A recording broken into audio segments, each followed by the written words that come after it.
اعوذ باللہ من الشیطان الرجیم بسم اللہ الرحمن الرحیم سبحان اللہ وبحمدہ سبحان اللہ العظیم وبحمدہ استغفر اللہ الف لام میم اللہ لا الہ الا هو الحی القیوم اللہم صلی علی محمد وعلی آل محمد کما صلیت علی ابراہیم وعلی آل ابراہیم انک حمید مجید اللہم بارک علی محمد وعلى آل محمد كما باركت على إبراهيم وعلى آل إبراهيم إنك حميد مجيد رب اشرح لي صدري ويسر لي أمري واحلل عقدة من لساني يفقهوا قولي۔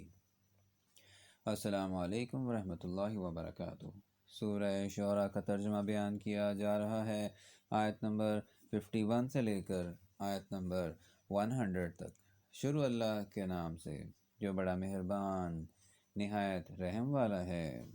ہمیں امید ہے کہ ہمارا پروردگار ہمارے گناہ بخش دے گا، اس لیے کہ ہم اول ایمان لانے والوں میں ہیں، اور ہم نے موسیٰ کی طرف وحی بھیجی کہ ہمارے بندوں کو رات کو لے نکلو کہ فرعونیوں کی طرف سے تمہارا تعاقب کیا جائے گا۔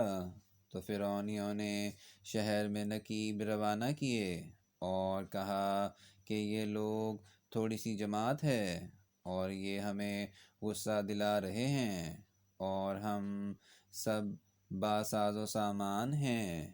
تو ہم نے ان کو باغوں اور چشموں سے نکال دیا اور خزانوں اور نفیس مکانات سے۔ ان کے ساتھ ہم نے اس طرح کیا، اور ان چیزوں کا وارث بنی اسرائیل کو کر دیا۔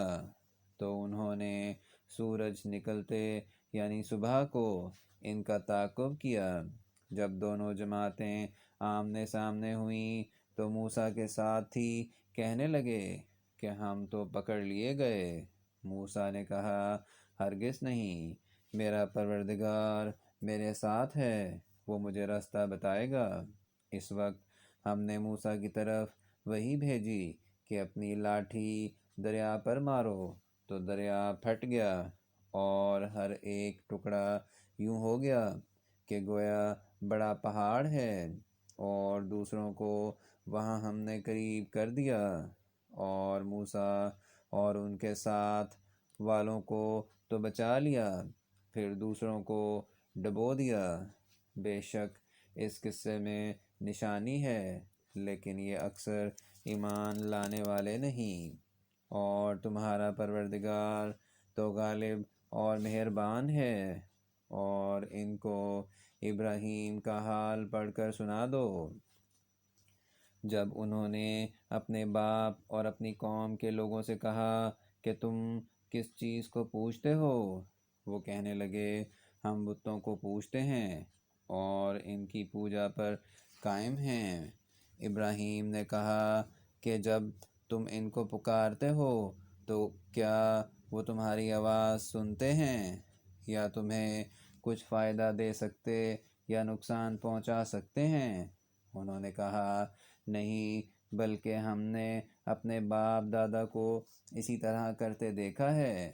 ابراہیم نے کہا، کیا تم نے دیکھا کہ جن کو تم پوجتے رہے ہو، تم بھی اور تمہارے اگلے باپ دادا بھی، وہ میرے دشمن ہیں، مگر اللہ رب العالمین میرا دوست ہے، جس نے مجھے پیدا کیا ہے، اور وہی مجھے رستہ دکھاتا ہے، اور وہ جو مجھے کھلاتا اور پلاتا ہے، اور جب میں بیمار پڑتا ہوں تو مجھے شفا بخشتا ہے، اور وہ جو مجھے مارے گا اور پھر زندہ کرے گا، اور وہ جس سے میں امید رکھتا ہوں کہ قیامت کے دن میرے گناہ بخشے گا۔ اے پروردگار، مجھے علم و دانش عطا فرما اور نیکوکاروں میں شامل کر، اور پچھلے لوگوں میں میرا ذکر نیک جاری کر، اور مجھے نعمت کی بہشت کے وارثوں میں کر، اور میرے باپ کو بخش دے کہ وہ گمراہوں میں سے ہے۔ اور جس دن لوگ اٹھا کھڑے کیے جائیں گے مجھے رسوا نہ کیجیے، جس دن نہ مال ہی کچھ فائدہ دے سکے گا اور نہ بیٹے۔ ہاں، جو شخص اللہ کے پاس پاک دل لے کر آیا وہ بچ جائے گا، اور بہشت پرہیزگاروں کے قریب کر دی جائے گی، اور دوزخ گمراہوں کے سامنے لائی جائے گی، اور ان سے کہا جائے گا کہ جن کو تم پوچھتے تھے وہ کہاں ہیں؟ یعنی جن کو اللہ کے سوا پوچھتے تھے کیا وہ تمہاری مدد کر سکتے ہیں یا خود بدلہ لے سکتے ہیں؟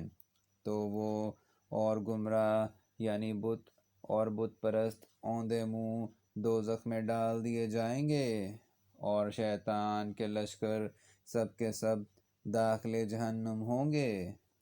وہاں وہ آپس میں جھگڑیں گے اور کہیں گے کہ اللہ کی قسم ہم تو سرہی گمراہی میں تھے، جبکہ تمہیں اللہ رب العالمین کے برابر ٹھہراتے تھے، اور ہم کو ان گناہ گاروں ہی نے گمراہ کیا تھا، تو آج نہ کوئی ہمارا سفارش کرنے والا ہے۔